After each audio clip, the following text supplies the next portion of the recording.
Hello students, welcome back to my channel Bhavya Physics. Today we are going to discuss numericals on laws of motion, that is second part. First part is already uploaded, link will be given in the description box. ಹೌದು ಮಕ್ಕಳೇ, ಇವತ್ತಿನ ವಿಡಿಯೋದಲ್ಲಿ ನಾನು free body diagram ಮೇಲೆ numericals ಮಾಡ್ತಾ ಇದ್ದೀನಿ.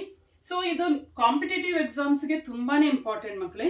C PU ಬೋರ್ಡಿಗೆ ಯಾವ ತರ ನ್ಯೂಮರಿಕಲ್ಸ್ ಬರುತ್ತೆ ಅಂತ ಹೇಳಿ ಇವತ್ತಿನ ವಿಡಿಯೋದಲ್ಲಿ ಡಿಸ್ಕಸ್ ಮಾಡ್ತಾ ಇದ್ದೀನಿ. ಫಸ್ಟಿಗೆ NCERT ಎಕ್ಸಾಂಪಲ್ 4.9 ತಗೊಳ್ಳೋದಾದ್ರೆ, ಸಿ ಇಲ್ಲಿ ಕ್ವೆಶನ್ ಏನಿದೆ, what is the acceleration of black and trolley system if the coefficient of friction, kinetic friction is 0.04 and what is the tension in this string? So ನಾವು acceleration find out ಮಾಡಬೇಕಾಗತ್ತೆ and tension in this string calculate ಮಾಡಬೇಕು. ಅವ್ರು ಏನ್ ಕೊಟ್ಟಿರ್ತಾರೆ, given data is mu K 0.04. Okay, ಇಷ್ಟೇ ಕೊಟ್ಟಿರೋದು. ಇದನ್ನ use ಮಾಡಿ ನಾವ್ ಏನ್ ಮಾಡ್ಬೇಕು, ಇವಾಗ acceleration and tension find out ಮಾಡ್ಬೇಕಾಗತ್ತೆ ಮಕ್ಕಳೇ. ಇದು NCERT ಎಕ್ಸಾಂಪಲ್ ಅಲ್ಲಿರೋ ಕ್ವಶನ್ ಅಂಡ್ ಇದು 5 marks ಗೆ ನಿಮ್ಗೆ PU ಬೋರ್ಡ್ ಅಲ್ಲಿ ಕೇಳುವ ಕ್ವಶನ್. ಓಕೆ, ಸೊ ಈಗ ಫಸ್ಟ್ ಡಯಾಗ್ರಾಮ್ ನ ಚೆಕ್ ಮಾಡಿ. ಇಲ್ಲಿ ಡಯಾಗ್ರಾಮ್ ಕೊಟ್ಟಿರ್ತಾರೆ ಆಲ್ರೆಡಿ. ಟ್ರಾಲಿ ಇದೆ, ಇಲ್ಲಿ ಟ್ರಾಲಿ ಮಾಸ್ 20 kg ಆಗಿರುತ್ತೆ. So wait of the trolley is acting vertically downward. Weight ನ ನಾನು ಹೆಂಗ್ ಬರಿತೀನಿ, weight is m into G. m ಎಷ್ಟು 20, g is 10. 20 into 10 ಅಂದ್ರೆ 200 newton. Weight is gravitational force which is acting in downward direction. So ಈ ಟ್ರಾಲಿನ ಒಂದು surface ಮೇಲೆ ಇಟ್ಟಿದೀವಿ. ಹಂಗಾದ್ರೆ ನಾರ್ಮಲ್ ರಿಯಾಕ್ಷನ್ ಎಷ್ಟಿರುತ್ತೆ, normal reaction is acting in upward direction.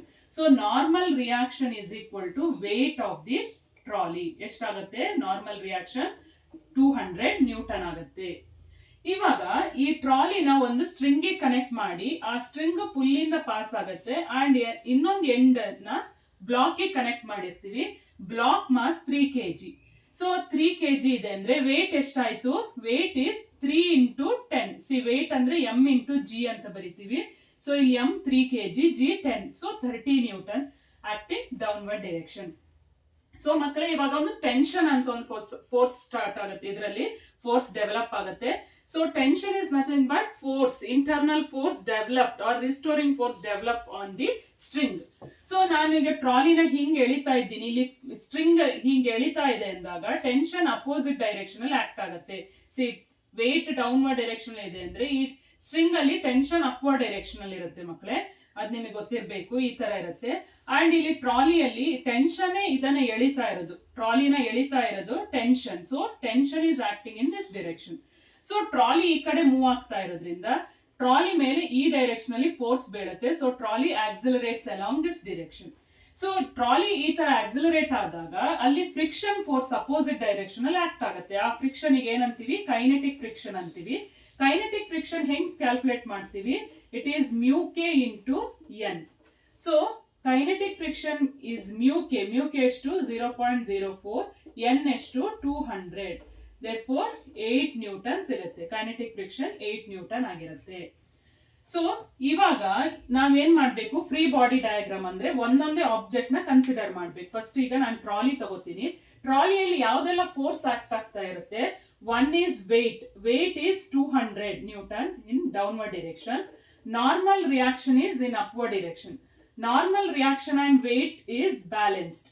And ಇನ್ನೊಂದು ಫೋರ್ಸ್ ಈ ಕಡೆ ಇರೋದು ಟೆನ್ಷನ್ ಅಂಡ್ ಈ ಕಡೆ ಇರೋದು ಫ್ರಿಕ್ಷನ್, ಕೈನೆಟಿಕ್ ಫ್ರಿಕ್ಷನ್. ಅಂಡ್ ಈ ಟ್ರಾಲಿ ಈ ಕಡೆ ಮೂವ್ ಆಗ್ತಾ ಇದೆ. So trolley is moving with acceleration a. ಇವಾಗ ನಾನು ಈ ಒಂದು ಬಾಡಿಗೆ ಇಕ್ವೇಶನ್ ಬರೆಯೋದಾದ್ರೆ ಹೆಂಗ್ ಬರೀತೀವಿ, ಸಿ ಯಾವ ಡೈರೆಕ್ಷನ್ ಅಲ್ಲಿ ಆಕ್ಸಿಲರೇಟ್ ಆಗುತ್ತೆ ಅದೇ ಡೈರೆಕ್ಷನ್ ಅಲ್ಲಿರೋ ಫೋರ್ಸ್ ತಗೋಬೇಕು ನೀವು. That is tension minus F K.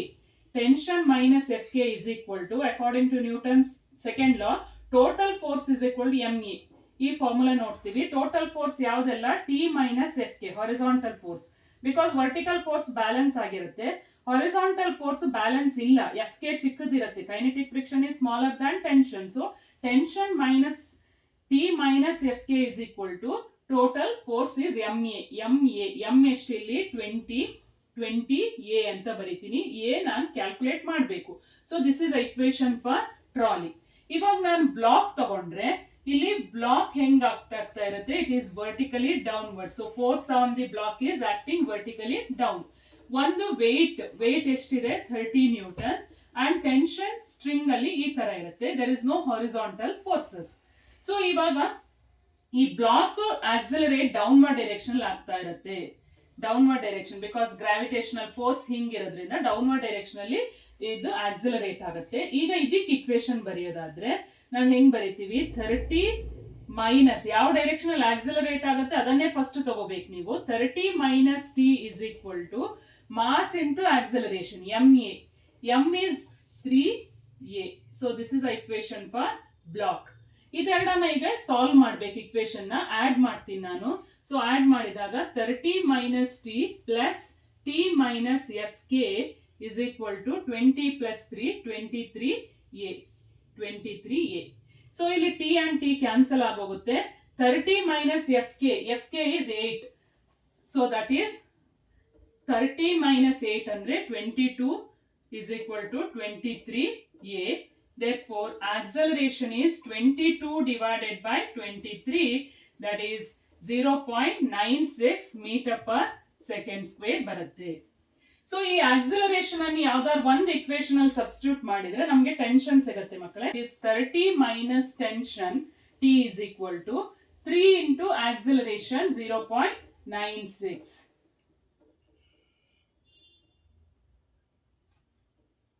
So multiply ಮಾಡಿದಾಗ ನಮಗೆ 2.88 ಬರುತ್ತೆ. ಇವಾಗ 30 minus 2.88 is equal to T ಆಗುತ್ತೆ. Therefore tension along the string is solving, you'll get 27.12 Newton. The second question is like this, which is NCERT exercise 4.15 question. Two bodies of masses 10 kg, 20 kg kept on a smooth horizontal surface are tied to the ends of the light string. So ಇಲ್ಲಿ ಎರಡು masses ಇದೆ. ಒಂದು 10 kg ಇದು and ಇದು 20 kg. ಈ ಎರಡನ್ನ connect ಮಾಡಿದೀವಿ, ಒಂದು ಲೈಟ್ ಸ್ಟ್ರಿಂಗ್ ಇಂದ ಕನೆಕ್ಟ್ ಮಾಡಿದೀವಿ. ಸೊ ಸ್ಟ್ರಿಂಗ್ ಅಂದಾಗ ಏನಿರುತ್ತೆ, ಅದರಲ್ಲಿ ಟೆನ್ಷನ್ ಆಕ್ಟ್ ಆಗ್ತಾ ಇರುತ್ತೆ. ಸೊ ಇವಾಗ horizontal force of 600 Newton is applied. First case ಅಲ್ಲಿ ಎ ಮೇಲೆ ಅಪ್ಲೈ ಆಗುತ್ತೆ. 600 ನ್ಯೂಟನ್ ಫಸ್ಟ್ ಕೇಸ್ ಅಲ್ಲಿ ಎ ಮೇಲೆ ಅಪ್ಲೈ ಆಗುತ್ತೆ. ಸಿ ಈ ತರ ಎ ಎಲ್ಲಿದೆ, ಎ ಬ್ಲಾಕ್ ಅದರ ಮೇಲೆ ಅಪ್ಲೈ ಆಗುತ್ತೆ. ಸಿ ಫೋರ್ಸ್ ಈ ಕಡೆ ಅಪ್ಲೈ ಆದಾಗ ಟೆನ್ಷನ್ ಏನಾಗುತ್ತೆ, ಇದೆರಡನ್ನ ಕನೆಕ್ಟ್ ಮಾಡಿದಾಗ ಟೆನ್ಷನ್ ಈ ಡೈರೆಕ್ಷನ್ ಅಲ್ಲಿ ಇರುತ್ತೆ ಮಕ್ಕಳೇ. ಸಿ ಇದೆರಡು ಕನೆಕ್ಟ್ ಮಾಡಿದಾಗ ಸಿ ಇಲ್ಲಿ ಈ ತರ ಟೆನ್ಷನ್ ಇತ್ತು ಅಂದ್ರೆ ಇದ್ರ ಮೇಲೆ ವಾಪಸ್ ಉಲ್ಟಾ ಈ ಕಡೆ ಟೆನ್ಷನ್ ಬೀಳತ್ತೆ. ಓಕೆನಾ ಮಕ್ಕಳೇ. ಇವಾಗ ನಾವು ಫ್ರೀ ಬಾಡಿ ಡಯಾಗ್ರಾಮ್ ತಗೋತೀನಿ. ನಾನು ಫಸ್ಟ್ ಇದೊಂದನ್ನೇ ತಗೋತೀನಿ. ಈ ಒಂದು ಆಬ್ಜೆಕ್ಟ್ ಮೇಲೆ, ಆಬ್ಜೆಕ್ಟ್ ಎ ಮೇಲೆ ಯಾವ್ದೆಲ್ಲ ಫೋರ್ಸ್ ಇರುತ್ತೆ, ಒಂದು ಫೋರ್ಸ್ 600 ನ್ಯೂಟನ್ ಅಪ್ಲೈಡ್ ಫೋರ್ಸ್, ಇನ್ನೊಂದು ಟೆನ್ಷನ್. ಓಕೆ, ಅಂಡ್ ಇದು ಯಾವ ಡೈರೆಕ್ಷನ್ ಅಲ್ಲಿ ಆಕ್ಸಿಲರೇಟ್ ಆಗುತ್ತೆ, ಆಕ್ಸಿಲರೇಷನ್ ಒಂದು ಸ್ಟ್ರಿಂಗ್ ಅಲ್ಲಿ ಸೇಮ್ ಆಗಿರುತ್ತೆ. ಒಂದು ಸಿಸ್ಟಮ್ ಅಂದಾಗ ಒಂದು ಸ್ಟ್ರಿಂಗ್ ಕನೆಕ್ಟ್ ಮಾಡಿದಾಗ ಆಕ್ಸಿಲರೇಷನ್ ಸೇಮ್ ಇರುತ್ತೆ. ಸೊ ಇದು ಆಕ್ಸಿಲರೇಟ್ ಈ ಕಡೆ ಆಗುತ್ತೆ. ಸಿಮಿಲರ್ಲಿ ನಾನು ಈ ಎರಡನೇ ಬಾಡಿ ತಗೊಂಡಾಗ ಯಾವ್ದೆಲ್ಲ ಫೋರ್ಸ್ ಇದ್ರ ಮೇಲೆ ಆಕ್ಟ್ ಆಗುತ್ತೆ, ಇದ್ರ ಮೇಲೆ ಒಂದು ಟೆನ್ಷನ್ ಫೋರ್ಸ್ ಇರುತ್ತೆ ಅಂಡ್ ಬಾಡಿ ಆಕ್ಸಿಲರೇಟ್ ಆಗುತ್ತೆ. ಇದು ಸೆಕೆಂಡ್ ಮಾಸ್ 20 kg, ಅದು ಈ ತರ ಆಕ್ಸಿಲರೇಟ್ ಆಗುತ್ತೆ. First body 10 kg same direction ಅಲ್ಲಿ ಆಕ್ಸಿಲರೇಟ್ ಆಗುತ್ತೆ. ಇವಾಗ ಇದಕ್ಕೆ ನಾವು ಸಪರೇಟ್ ಆಗಿ ಇಕ್ವೇಶನ್ ಬರೆಯೋಣಂತೆ. ಸೊ ನಾನು ಇಲ್ಲಿ ಫಸ್ಟ್ ಇದಕ್ಕೆ ಇಕ್ವೇಶನ್ ಬರೆದ್ರೆ ಇಲ್ಲಿ ಟೆನ್ಷನ್ ಇಸ್ ಸೇಮ್, ಒಂದು ಸ್ಟ್ರಿಂಗ್ ಅಲ್ಲಿ ಟೆನ್ಷನ್ ಸೇಮ್ ಇರುತ್ತೆ, ಆಕ್ಸಿಲರೇಷನ್ ಸೇಮ್ ಇರುತ್ತೆ. So tension is equal to ಇಲ್ಲಿ ಯಾವ್ದು ಫೋರ್ಸ್ ಆಕ್ಟ್ ಆಗ್ತಾ ಇರುತ್ತೆ, ಹೊರಿಜಾಂಟಲ್ ಡೈರೆಕ್ಷನ್ ಅಲ್ಲಿ ಒಂದೇ ಫೋರ್ಸ್ ಇರೋದು tension. So tension is equal to total force is F is MA ಅಲ್ವಾ, ಎಫ್ ಇಸ್ MA. ಫಸ್ಟ್ ನಾನು ಫೋರ್ಸ್ ನೋಡ್ತೀನಿ, ಯಾವ್ದು ಫೋರ್ಸ್ ಆಕ್ಟ್ ಆಗ್ತಾ ಇದೆ, only one force, that is tension. ಇವಾಗ tension is MA, force is MA ಅಂತ ಬರಿಬೇಕು. M ಎಷ್ಟು 20A. ಓಕೆ, ಎಷ್ಟು ಅಂತ ಫೈಂಡ್ ಔಟ್ ಮಾಡಬೇಕು ಅಂದ್ರೆ ನಾನು ಏನ್ ಮಾಡ್ತೀನಿ, ಇದು ಒಂದು ಸಿಸ್ಟಮ್ ಕಂಪ್ಲೀಟ್, ಇದೊಂದು ಸಿಸ್ಟಮ್ ಅಂತ ತಗೋತೀನಿ. ಈ ಸಿಸ್ಟಮ್ ಮೇಲೆ ಫೋರ್ಸ್ ಆಕ್ಟ್ ಆಗ್ತಾ ಇದೆ. ಸೊ ನಾನು ಏನ್ ಯೂಸ್ ಮಾಡ್ತೀನಿ ಇವಾಗ, ನ್ಯೂಟನ್ ಸೆಕೆಂಡ್ ಲಾ ಯೂಸ್ ಮಾಡ್ತೀನಿ. F is MA. ಎಫ್ ಎಷ್ಟು 600. Total mass of the system ಎಷ್ಟು 20 plus 10, that is 30A. So acceleration is 600 divided by 30, that is 20. Acceleration is 20 meter per second square. Acceleration one system ಅಲ್ಲಿ same ಆಗಿರುತ್ತೆ. So ಇಲ್ಲಿ substitute ಮಾಡಿದಾಗ 20 into 20, that is tension is 400 Newton ಸಿಗುತ್ತೆ. ಓಕೆನಾ ಮಕ್ಕಳೇ. ಇಲ್ಲಿ ಈ ಒಂದು ಫ್ರೀ ಬಾಡಿ ಡಯಾಗ್ರಾಮ್ ಈ ಸೆಕೆಂಡ್ ಒನ್ ತಗೊಂಡಾಗ ನಮ್ಗೆ ಟೆನ್ಷನ್ ಸಿಕ್ತು. ಇವಾಗ ಫಸ್ಟ್ ಇದು ತಗೋತೀನಿ. ಫಸ್ಟ್ ಬ್ಲಾಕ್ ಅಲ್ಲಿ ಇದಕ್ಕೆ ನಾನು ಫ್ರೀ ಬಾಡಿ ಡಯಾಗ್ರಾಮ್ ಡ್ರಾ ಮಾಡಿದೀನಿ. ಇವಾಗ ಇದಕ್ಕೆ ಇಕ್ವೇಶನ್ ಬರೆಯೋದಾದ್ರೆ, ಸೊ ಯಾವ ಡೈರೆಕ್ಷನ್ ಅಲ್ಲಿ ಆಕ್ಸಲರೇಟ್ ಆಗುತ್ತೆ ಅದನ್ನೇ ನಾವು ಫಸ್ಟ್ ತಗೋಬೇಕು. ಆ force 600 minus T is equal to M A, where M is 10 into a. So next 600 minus t is equal to 10 into a, where a is 20. 10 into 20 ಅಂದ್ರೆ 200 ಬರುತ್ತೆ. So 600 minus 200 is equal to tension. So therefore tension is 400 Newton ಸಿಗುತ್ತೆ. ನೀವು ಯಾವ್ದಾದ್ರು ಒಂದು body diagram ತಗೊಂಡ್ರು ಸಾಕಾಗುತ್ತೆ. ನೀವು ಈ ಒಂದು ಬ್ಲಾಕ್ ತಗೊಳ್ಳಿ 400 ನ್ಯೂಟನ್ ಸಿಗುತ್ತೆ, ಅಥವಾ ಇದನ್ನು ತಗೊಂಡ್ರು ನಿಮ್ಗೆ ಟೆನ್ಷನ್ 400 ನ್ಯೂಟನ್ ಸಿಗುತ್ತೆ. So therefore tension in the string in first case is 400 Newton. ಇವಾಗ ಸೆಕೆಂಡ್ ಕೇಸ್ ಅನ್ನು ನೋಡೋದಾದ್ರೆ, ಇಲ್ಲಿ ಫೋರ್ಸ್ ಆಕ್ಟ್ಸ್ ಆನ್ ಬಿ ಮೇಲೆ ಫೋರ್ಸ್ ಆಕ್ಟ್ ಆಗ್ತಾ ಇರುತ್ತೆ. ಇಲ್ಲೂ ಅಷ್ಟೇ ಇದನ್ನ ಕನೆಕ್ಟ್ ಮಾಡಿರ್ತೀನಿ ಸ್ಟ್ರಿಂಗ್ ಇಂದ. ಅವಾಗ ಇಲ್ಲಿ ಫೋರ್ಸ್ ಬಿ ಮೇಲೆ ಆಕ್ಟ್ ಆಗುತ್ತೆ ಅಂದ್ರೆ ಆಕ್ಸಲರೇಷನ್ ಈ ಡೈರೆಕ್ಷನ್ ಅಲ್ಲಿ ಇರುತ್ತೆ. ಸೊ ಇವಾಗ ಇದನ್ನ ನಾನು ಒಂದು ಸಿಸ್ಟಮ್ ಅಂತ ತಗೋತೀನಿ. ಓಕೆ, ಇದನ್ನ ಒಂದು ಸಿಸ್ಟಮ್ ಅಂತ ತಗೊಂಡಾಗ ಇದರ ಮಾಸ್ ಎಷ್ಟು? ಫಸ್ಟ್ ಇದು 10 kg ಇರುತ್ತೆ, second 20 kg. therefore acceleration is total force by mass, which is again 600 divided by 30, that is 20 meter per second square. ಇವಾಗ ಟೆನ್ಷನ್ ಯಾವ ಕಡೆ ಇರುತ್ತೆ? ಇಲ್ಲಿ ಫಸ್ಟ್ ಇದಕ್ಕೆ ಈ ಸೈಡ್ ಇರುತ್ತೆ tension, opposite to the direction of applied force. And ಇಲ್ಲಿ ಏನಾಗುತ್ತೆ? ಹಿಂಗಿರುತ್ತೆ. ಸೊ ನಾನೀಗ ಫ್ರೀ ಬಾಡಿ ಡಯಾಗ್ರಾಮ್ ಫಸ್ಟ್ ಎದ್ ತಗೊಂಡಾಗ ಎ ಅಲ್ಲಿ ಯಾವ್ದೆಲ್ಲ ಫೋರ್ಸ್ ಆಕ್ಟ್ ಆಗ್ತಾ ಇರುತ್ತೆ? ಒಂದು tension and body is accelerating along the direction of force. So therefore I can write T is equal to m1. The first one is m1. m1 is to tension, mass of the first block is 10 into a. So that is 10 into a is 20, which is 200. Tension ಇಲ್ಲಿ ಎಷ್ಟಾಯಿತು? 200. So force second block ಮೇಲೆ act ಆದಾಗ tension ಏನಾಯ್ತು? 200 Newton ಆಯ್ತು. ಇಲ್ಲ ನಾನು ಈ ಒಂದು ಬಾಡಿ ತಗೊಂಡ್ರೆ ಸೆಕೆಂಡ್ ಬ್ಲಾಕ್ ತಗೊಂಡಾಗ, ಸೊ ಇದ್ರ ಮೇಲೆ ಫೋರ್ಸ್ ಆಕ್ಟ್ ಆಗ್ತಾ ಇರುತ್ತೆ, 600 ನ್ಯೂಟನ್ ಫೋರ್ಸ್ ಆಕ್ಟ್ ಆಗಿದೆ, ಅಂಡ್ ಟೆನ್ಷನ್ ಈ ಕಡೆ ಇರುತ್ತೆ, ಅಂಡ್ ಬಾಡಿ ಹಿಂಗೆ ಆಕ್ಸಲರೇಟ್ ಆಗುತ್ತೆ. ಸೊ ನಾನು ಇವಾಗ ಇದ್ರ ಮೇಲೆ ಇಕ್ವೇಶನ್ ಬರೆದ್ರೆ 600 minus t is equal to m2 is 20 into a, where a is 20 into 20. That is 600 minus 20 400 ಆಯ್ತು. 400 is equal to t. So that is tension is equal to 200 Newton. So ನೀವು ಯಾವುದೇ ಒಂದು body ತಗೊಂಡ್ರು check ಮಾಡಬಹುದು, 200 Newton ಬರುತ್ತೆ. ಅಂದಾಗ second case ಅಲ್ಲಿ ಏನಾಯ್ತು? ಟೆನ್ಷನ್ ಚೇಂಜ್ ಆಗೋಯ್ತು. ಸೊ ಫೋರ್ಸ್ ಮೇಲೆ ಟೆನ್ಷನ್ ಚೇಂಜ್ ಆಗುತ್ತೆ. ಫೋರ್ಸ್ ಯಾವ್ದ್ರ ಮೇಲೆ ಬೀಳುತ್ತೆ? ಎ ಅಲ್ಲಿ ಬಿದ್ದಾಗ ಟೆನ್ಷನ್ 400 ನ್ಯೂಟನ್ ಇರುತ್ತೆ. ಫೋರ್ಸ್ ಬಿ ಮೇಲೆ ಬಿದ್ದಾಗ ಟೆನ್ಷನ್ ಎಷ್ಟಾಯ್ತು? 200 ನ್ಯೂಟನ್ ಆಯ್ತು. ಈ ತರ ಸಾಲ್ವ್ ಮಾಡ್ತೀವಿ. Student, next question is based on pulley problem. So here two masses 8 kg 12 kg are connected at the two ends of light inextensible string that goes over a frictionless pulley. Find the acceleration of the masses and the tension in the string when the masses are released. ನಾವಿಲ್ಲಿ acceleration find out ಮಾಡಬೇಕು as well as tension in the string. So ಈ pulley problem ಅಷ್ಟೇ 5 marks ಗೆ PU board exam ಅಲ್ಲಿ ಕೇಳುವ question ಇದು. So ಇವಾಗ ಇಲ್ಲಿ ಎರಡು ಬಾಡೀಸ್ ಇದೆ, 8 kg ಅಂಡ್ 12 kg. ಯಾವುದು ಜಾಸ್ತಿ ಇದೆ ಅಲ್ಲಿ ಕೆಳಗಡೆ ಹೋಗುತ್ತದು, ಚಿಕ್ಕದಿರುವಂತದ್ದು ಸ್ಮಾಲರ್ ಮಾಸ್ ಮೇಲ್ ಹೋಗುತ್ತೆ, ಲಾರ್ಜರ್ ಮಾಸ್ ಕೆಳಗಡೆ ಹೋಗುತ್ತೆ. ಲಾರ್ಜರ್ ಮಾಸ್ ಕೆಳಗಡೆ ಹೋಗೋದ್ರಿಂದ ಬಾಡಿ ಕೆಳಗಡೆ ಆಕ್ಸಲರೇಟ್ ಆಗುತ್ತೆ. ಇದು ಆಕ್ಸಲರೇಷನ್ ಡೌನ್ವರ್ಡ್ ಇರಬೇಕು. ಇದು ಮೇಲೆ ಹೋಗೋದ್ರಿಂದ ಸೊ ಇಲ್ಲಿ ಆಕ್ಸಲರೇಷನ್ ಮೇಲ್ಗಡೆ ಇರುತ್ತೆ. Acceleration in the system remains the same and tension along the string is also same tension ಇರುತ್ತೆ. ಅಂಡ್ ಈ ಒಂದು ಸ್ಟ್ರಿಂಗ್ ನ ನಾವು ಬ್ಲಾಕ್ ಕನೆಕ್ಟ್ ಮಾಡಿದಾಗ ಆ ಬ್ಲಾಕ್ ನ ವೇಟ್ ಡೌನ್ವರ್ಡ್ ಡೈರೆಕ್ಷನ್ ಅಲ್ಲಿ ಇರುತ್ತೆ. ವೇಟ್ ಎಷ್ಟಿರುತ್ತೆ? Weight can be written as m into g, m8g.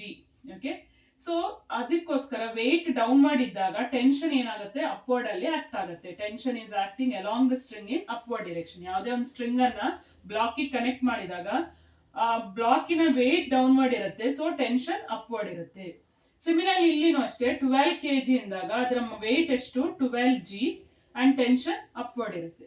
ಇವಾಗ ನಾವು ಇದಕ್ಕೆ ಸಪರೇಟ್ ಆಗಿ ಫ್ರೀ ಬಾಡಿ ಡಯಾಗ್ರಾಮ್ ಹಾಕೊಳ್ಳೋಣಂತೆ. ಸೊ ಫಸ್ಟ್ ಒನ್ ತಗೊಂಡ್ರೆ ನಾನು 8 kg, ಇದು 8 kgಗೆ ಫ್ರೀ ಬಾಡಿ ಡಯಾಗ್ರಾಮ್ ಹಾಕ್ತೀನಿ. ಇದು weight 8g and tension T and body ಮೇಲ್ಗಡೆ ಆಕ್ಸಲರೇಟ್ ಆಗುತ್ತೆ. ಸೊ ನಾವು ಯಾವ ಕಡೆ ಆಕ್ಸಲರೇಟ್ ಆಗುತ್ತೆ ಅದನ್ನ ಫಸ್ಟ್ ತಗೋಬೇಕು. ಆ ವರ್ಟಿಕಲ್ ಫೋರ್ಸ್ ತಗೋತೀನಿ ನಾನು ಇವಾಗ. So that is T minus 8g is equal to m into a. m ಎಷ್ಟು 8a. ಇದು ಫಸ್ಟ್ ಇಕ್ವೇಶನ್ ಮಕ್ಕಳೇ. ಸೊ ಸೆಕೆಂಡ್ ಒನ್ ತಗೊಂಡ್ರೆ ಇಲ್ಲಿ 12 kg ಇದೆ. 12 kg weight is acting downward, 12g tension is upward, but ಇದು ಆಕ್ಸಿಲರೇಟ್ ಆಗ್ತಾ ಇರೋದು downward direction ಅಲ್ಲಿ. ಸೊ ನಾನು 12g ನ ಫಸ್ಟ್ ಬರ್ಕೋತೀನಿ. 12g minus 8 is equal to 12a. ಎರಡು ಇಕ್ವೇಶನ್ ನ ಸಾಲ್ವ್ ಮಾಡಬೇಕಾಗುತ್ತೆ. ಸೊ ಇದನ್ನ ಆಡ್ ಮಾಡ್ಕೋತೀನಿ. ಆಡ್ ಮಾಡಿದಾಗ t ಅಂಡ್ t ಕ್ಯಾನ್ಸಲ್ ಆಗುತ್ತೆ. 12 minus 8 4g that is equal to ಇದನ್ನ ಆಡ್ ಮಾಡಿದಾಗ 20a ಬರುತ್ತೆ. ಸೊ ಆಕ್ಸಲರೇಷನ್ ಈಸ್ ಇದನ್ನ 4g divided by 20. 4 into g ನ ನಾನು 10 ಅಂತ ತಗೋತೀನಿ divided by 20. That is 40 by 20 is 2 meter per second square. So ಈ ಆಕ್ಸಲರೇಷನ್ ನಾನು ಇಲ್ಲಿ ಯಾವ್ದಾದ್ರು ಒಂದು ಇಕ್ವೇಶನ್ ಅಲ್ಲಿ ಸಬ್ಸ್ಟಿಟ್ಯೂಟ್ ಮಾಡಿದ್ರೆ ನಮಗೆ ಟೆನ್ಷನ್ ಸಿಗುತ್ತೆ. ಸೊ ನಾನು ಫಸ್ಟ್ ಇಕ್ವೇಶನ್ ಅಲ್ಲಿ ಸಬ್ಸ್ಟಿಟ್ಯೂಟ್ ಮಾಡ್ತೀನಿ. t ಮೈನಸ್ 8 ಇಂಟು g ಅನ್ನ 10 ತಗೋತೀನಿ. So 80 is equal to 8 into a is 2, that is 16. So tension is equal to 80 ಈ ಸೈಡ್ ಬಂದಾಗ plus 80 ಆಗುತ್ತೆ. plus 80 plus 16 is 96 Newton. Student, the next question is, a mass of 6 kg is suspended by a rope of length 2 meter from ceiling. A force of 50 Newton in the horizontal direction is applied at the midpoint of rope. What is the angle the rope makes with the vertical in equilibrium? ಈ ತರ ನ್ಯೂಮೆರಿಕಲ್ಸ್ ನ ನೀವು CET, COMET ಅಥವಾ JEE ಈ ತರ competitive exams ಅಲ್ಲಿ ಜಾಸ್ತಿ ಸಿಗುತ್ತೆ ಈ ತರ ನ್ಯೂಮೆರಿಕಲ್ಸ್. ಅಂಡ್ ಇದು ವೆರಿ ಸಿಂಪಲ್ ಟು ಸಾಲ್ವ್. ನಾನು ಹೇಳ್ತೀನಿ ಹೆಂಗೆ ಕಾಂಪಿಟೇಟಿವ್ ಎಕ್ಸಾಮ್ಸ್ ಅಲ್ಲಿ ಸಾಲ್ವ್ ಮಾಡೋದು ಅಂದ್ಬಿಟ್ಟು. ಸೊ ಇವಾಗ ನಾವು ಕ್ವಶನ್ ಏನು ಅಂದ್ರೆ, what is the angle the rope makes with the vertical. So angle ನ ಫೈಂಡ್ ಔಟ್ ಮಾಡಬೇಕು. ಏನ್ ಕೊಟ್ಟಿದ್ದಾರೆ, ಮಾಸ್ ಕೊಟ್ಟಿದ್ದಾರೆ 6 kg ಇದೆ. ಓಕೆ, ಅಂಡ್ ಲೆಂತ್ ನಮ್ಗೆ ಬೇಕಾಗಿರೋದಿಲ್ಲ ಮಕ್ಕಳೇ. ಇಲ್ಲಿ ಫೋರ್ಸ್ 50 ನ್ಯೂಟನ್ ಫೋರ್ಸ್ ಆಕ್ಟ್ ಆಗ್ತಾ ಇರುತ್ತೆ. ಸೊ ಇದಕ್ಕೆ ಒಂದು ಫ್ರೀ ಬಾಡಿ ಡಯಾಗ್ರಾಮ್ ಡ್ರಾ ಮಾಡ್ಕೊಳ್ಳಿ. ಫಸ್ಟ್ ನಾನು ಇಲ್ಲಿ ಒಂದು ಸೀಲಿಂಗ್ ತಗೊಂಡಿದ್ದೀನಿ ಅಂಡ್ ಇದು ರೋಪ್. ಓಕೆ, ರೋಪ್ ನ ಮಿಡಲ್ ಪಾಯಿಂಟ್ ಅಲ್ಲಿ ಏನಾಗುತ್ತೆ, ಮಿಡ್ ಪಾಯಿಂಟ್ ಅಲ್ಲಿ ಈಗ ಇಲ್ಲಿ ಫಸ್ಟ್ ಕೇಸ್ ಅಲ್ಲಿ ಏನಾಗುತ್ತೆ ಅಂದ್ರೆ ಒಂದು 6 kg ಬ್ಲಾಕ್ ರೋಪಿಗೆ ಕನೆಕ್ಟ್ ಮಾಡಿರ್ತೀನಿ. ಓಕೆ, ಸೊ ಟೆನ್ಷನ್ ಸ್ಟ್ರೈಟ್ ಆಗಿ ಆಕ್ಟ್ ಆಗುತ್ತೆ. ಯಾವತ್ತು ನೀವು ನೆನ್ಪಿಟ್ಕೊಳ್ಳಿ ಮಕ್ಕಳೇ, ಒಂದು ಬ್ಲಾಕ್ ನ ನಾವು ಹಿಂಗ್ ಕನೆಕ್ಟ್ ಮಾಡಿದಾಗ ಬ್ಲಾಕ್ ನಾವು ಕನೆಕ್ಟ್ ಮಾಡಿರ್ತೀವಿ ರೋಪ್ಗೆ ಅಂದ್ರೆ, so block weight acting in downward direction ಅಲ್ವಾ. ಸೊ ಅವಾಗ ಟೆನ್ಷನ್ ಈ ತರ ಇರುತ್ತೆ. ಬಟ್ ನಾನೇನ್ ಮಾಡ್ತೀನಿ, ಇಲ್ಲಿ ಮಿಡಲ್ ಅಲ್ಲಿ ಈ ರೋಪ್ ನ ಹಿಂಗೆ ಎಳಿತೀನಿ. ಅಂದ್ರೆ 50 ನ್ಯೂಟನ್ ಫೋರ್ಸ್ ಹಾಕಿ ಹಿಂಗೆ ಎಳಿತಾ ಇದ್ದೀವಿ. 50 ನ್ಯೂಟನ್ ಫೋರ್ಸ್ ಹಾಕಿ ಹಿಂಗೆ ಎಳಿವಾಗ ಏನಾಗುತ್ತೆ, ಈ ರೋಪ್ ಏನಾಗುತ್ತೆ, ಸ್ವಲ್ಪ ಇನ್ಕ್ಲೈನ್ ಆಗುತ್ತೆ. ಇನ್ಕ್ಲೈನ್ ಆಗಿ ಹಿಂಗೆ ಟರ್ನ್ ಆಗುತ್ತೆ. ಸೊ ರೋಪ್ ಇನ್ಕ್ಲಿನೇಷನ್ ಎಷ್ಟು ಅಂತ ನಾವು ಕ್ಯಾಲ್ಕುಲೇಟ್ ಮಾಡಬೇಕಾಗುತ್ತೆ. ಥೀಟಾ ಆಂಗಲ್, ಇಲ್ಲಿ ಆಂಗಲ್ ಫೈಂಡ್ ಔಟ್ ಮಾಡಬೇಕು. What is a angle the rope makes with the vertical in equilibrium. Equilibrium ಅಲ್ಲಿ ಇದೆ ಅಂದ್ರೆ ಇದು ಈ ಪಾಯಿಂಟ್ ರೆಸ್ಟ್ ಅಲ್ಲಿ ಇದೆ ಅಂದಾಗ ಯಾವ್ದೆಲ್ಲ ಫೋರ್ಸ್ ಆಕ್ಟ್ ಆಗುತ್ತೆ. ನಾನು ಏನ್ ಮಾಡ್ಬೇಕು, ಈ ಟೆನ್ಷನ್ ಈಗ ಇನ್ಕ್ಲೈನ್ ಆಯ್ತು. ಇವಾಗ ಟೆನ್ಷನ್ ಸ್ಟ್ರೈಟ್ ಆಗಿಲ್ಲ, ವರ್ಟಿಕಲ್ ಅಲ್ಲಿ ಇಲ್ಲ. ಇವಾಗ ಟೆನ್ಷನ್ ಏನಾಗಿದೆ, it is along the string ಅಲ್ವಾ. ಸೊ ಇದನ್ನ ನಾನು ರಿಸಾಲ್ವ್ ಮಾಡ್ತೀನಿ, 2 ಕಾಂಪೋನೆಂಟ್ಸ್ ಆಗಿ ಡಿವೈಡ್ ಮಾಡ್ತೀನಿ. ಈ component T cos theta and ಇದು T sin theta. So T sin theta horizontally act ಆಗ್ತಾ ಇರೋದು ಅದು ಯಾವುದಕ್ಕೆ ಈಕ್ವಲ್ ಆಗಿರುತ್ತೆ, 50 ನ್ಯೂಟನ್ ಫೋರ್ಸ್ಗೆ ಈಕ್ವಲ್ ಆಗಿರುತ್ತೆ. Okay, and T cos theta vertically act ಆಗ್ತಾ ಇರೋದು ಅದು ಯಾವುದಕ್ಕೆ ಈಕ್ವಲ್ ಆಗಿರುತ್ತೆ, ಇಲ್ಲಿ ವೇಟ್ ಗೆ ಈಕ್ವಲ್ ಆಗಿರುತ್ತೆ. ವೇಟ್ ಎಷ್ಟು, G ನ 10 ಅಂತ ತಗೊಂಡ್ರೆ 6 into G 60 ಆಗುತ್ತೆ. ಓಕೆ, ಸೊ ಇದನ್ನ ಡಿವೈಡ್ ಮಾಡ್ಕೊಳ್ಳಿ. ಟಿ ಕ್ಯಾನ್ಸಲ್ ಆಗುತ್ತೆ. ಸೈನ್ ಬೈ ಕಾಸ್ ಏನು, tan theta. Tan theta is equal to ಇದನ್ನ ಡಿವೈಡ್ ಮಾಡ್ಕೊಳ್ಳಿ, 0 ಕ್ಯಾನ್ಸಲ್ ಆಗುತ್ತೆ, 5/6 ಬರುತ್ತೆ. ಓಕೆನಾ ಮಕ್ಕಳೇ. ಸೊ ಇದನ್ನ ನೀವು CET ಕಾಂಪಿಟೇಟಿವ್ ಎಕ್ಸಾಮ್ಸ್ ಅಲ್ಲಿ ಸಾಲ್ವ್ ಮಾಡುವಾಗ ಇಷ್ಟೇ ಮಾಡ್ಕೊಳ್ಳಿ. ಸೊ ಟ್ಯಾನ್ ಥೀಟಾ ಇಸ್, ಇದನ್ನೆಲ್ಲ ಬರ್ಕೋಬೇಕಂತಿಲ್ಲ, ನೀವು ನೆನ್ಪಿಟ್ಕೊಳ್ಳಿ. Tan theta is horizontal force divided by weight ಅಷ್ಟೇ. Horizontal force divided by weight. Okay, 50/60, 5/6 ಆಯ್ತು. ಸೊ ದಟ್ ಈಸ್ 0.83 ಆಗುತ್ತೆ. ಸೊ ಈಗ ನಾನು ಟ್ಯಾಂಜೆಂಟ್ ಟೇಬಲ್ಗೆ ಹೋಗ್ತೀನಿ. ಟ್ಯಾಂಜೆಂಟ್ ಟೇಬಲ್ ಅಲ್ಲಿ 0.8300 ಇರುವ ನಂಬರ್ ಚೆಕ್ ಮಾಡಬೇಕು. ಅವಾಗ ನಮ್ಗೆ ನಿಯರ್ಲಿ 39 ಡಿಗ್ರಿ ಸಿಗುತ್ತೆ ಮಕ್ಕಳೇ. ಚೆಕ್ ಮಾಡಿ ಏನ್ ಆನ್ಸರ್ ಸಿಕ್ತು ಅಂತ ಕಮೆಂಟ್ ಅಲ್ಲಿ ತಿಳಿಸಿ. ಸೊ ಈ ತರ ನೀವು ಕಾಂಪಿಟೇಟಿವ್ ಎಕ್ಸಾಮ್ಸ್ ಅಲ್ಲಿ ಇಷ್ಟೇ ಸಾಲ್ವ್ ಮಾಡಿ. Tan theta is horizontal force divided by weight ಇಷ್ಟನ್ನು ಬರ್ಕೊಂಡ್ರೆ ಸಾಕಾಗುತ್ತೆ. ಬಟ್ ಇದು PU ಬೋರ್ಡ್ ಕೊಟ್ಟಾಗ ನೀವು ಇದನ್ನೆಲ್ಲ ಡಯಾಗ್ರಾಮ್ ಡ್ರಾ ಮಾಡ್ಕೊಂಡು ಈ ತರ ನೀಟಾಗಿ ಬರ್ಕೋಬೇಕಾಗತ್ತೆ ಮಕ್ಕಳೇ. So like this theta is nearly 39 degree. ಮಕ್ಕಳೇ, ನೆಕ್ಸ್ಟ್ ಕ್ವಶನ್ ಅನ್ನ ನಾನು ನಿಮಗೆ ವರ್ಕೌಟ್ ಮಾಡಕ್ ಕೊಡ್ತಾ ಇದ್ದೀನಿ. ಇದರ ಆನ್ಸರ್ ಅನ್ನ ಕಮೆಂಟ್ ಮೂಲಕ ತಿಳಿಸಿ. ಸೊ ಇಲ್ಲಿ ಹಾರಿಜಾಂಟಲ್ ಫೋರ್ಸ್ ನ ಫೈಂಡ್ ಔಟ್ ಮಾಡ್ಬೇಕು ನೀವು. What is horizontal force required to maintain a mass 5 kg suspended by a string inclined at 35 degree? Angle ಕೊಟ್ಟಿರ್ತಾರೆ 35 degree and you have to find out tension in the string. ಆವಾಗಲೇ ನಾನು ಹೇಳಿದಂಗೆ ನೀವು equate ಮಾಡ್ತೀರಾ. T sin theta ನ horizontal force ಜೊತೆ equate ಮಾಡ್ತೀರಾ. T cos theta ನ weight ಜೊತೆ ಇಕ್ವೇಟ್ ಮಾಡ್ತೀರಾ. ಇಲ್ಲಿ ಮಾಸ್ 5 kg ಇರೋದ್ರಿಂದ weight ಎಷ್ಟಾಗುತ್ತೆ? 50 ನ್ಯೂಟನ್ ಆಗುತ್ತೆ. 50 ನ್ಯೂಟನ್ ಆಗುತ್ತೆ. ಡಿವೈಡ್ ಮಾಡ್ಕೋತೀರಾ. ಸೈನ್ ಬೈ ಕಾಸ್ ಅಂದ್ರೆ ಟ್ಯಾನ್ ಬರುತ್ತೆ. ಥೀಟಾ ಇಲ್ಲಿ ಕೊಟ್ಟಿರ್ತಾರೆ ಟ್ಯಾನ್ 35 ಡಿಗ್ರಿ. ಓಕೆ, ಇದನ್ನ ಇಕ್ವೇಟ್ ಡಿವೈಡ್ ಮಾಡ್ತೀರಾ. So F by 50. ಸೊ ಇವಾಗ ಎಫ್ ಅಂದ್ರೇನು? 50 into tan of 35 degree. F ಸಿಕ್ಕಿದ ಮೇಲೆ ಏನ್ ಮಾಡ್ತೀರಾ? After getting the value for F, substitute the value of F in this equation. ಇಲ್ಲಿ ಸಬ್ಸ್ಟಿಟ್ಯೂಟ್ ಮಾಡಿದಾಗ ನಿಮ್ಗೆ ಟಿ ವ್ಯಾಲ್ಯೂ ಸಿಗುತ್ತೆ ಮಕ್ಕಳೇ. So T and F value ಎಷ್ಟು ಅಂದ್ಬಿಟ್ಟು ಕಮೆಂಟ್ ಅಲ್ಲಿ ತಿಳಿಸಿ. ಈ ತರ ನಾನು ಫ್ರೀ ಬಾಡಿ ಡಯಾಗ್ರಾಮ್ ಮೇಲೆ ನ್ಯೂಮರಿಕಲ್ ಸಾಲ್ವ್ ಮಾಡಿದ್ದೀನಿ ಮಕ್ಕಳೇ. I hope this video is helpful. Please like, share and comment your opinion. ನೀವು ಹೊಸದಾಗಿ ನನ್ನ ಚಾನೆಲ್ ನೋಡ್ತಾ ಇದ್ರೆ ಸಬ್ಸ್ಕ್ರೈಬ್ ಮಾಡಿ, ಬೆಲ್ ಐಕಾನ್ ಪ್ರೆಸ್ ಮಾಡಿ ನೋಡಿ. ಪಾರ್ಟ್ 3 ಅಲ್ಲಿ law of conservation of linear moment ಮೇಲೆ ನ್ಯೂಮರಿಕಲ್ ಸಾಲ್ವ್ ಮಾಡ್ತೀನಿ ಮಕ್ಕಳೇ. So see you in next video. Until then, take care. Bye bye.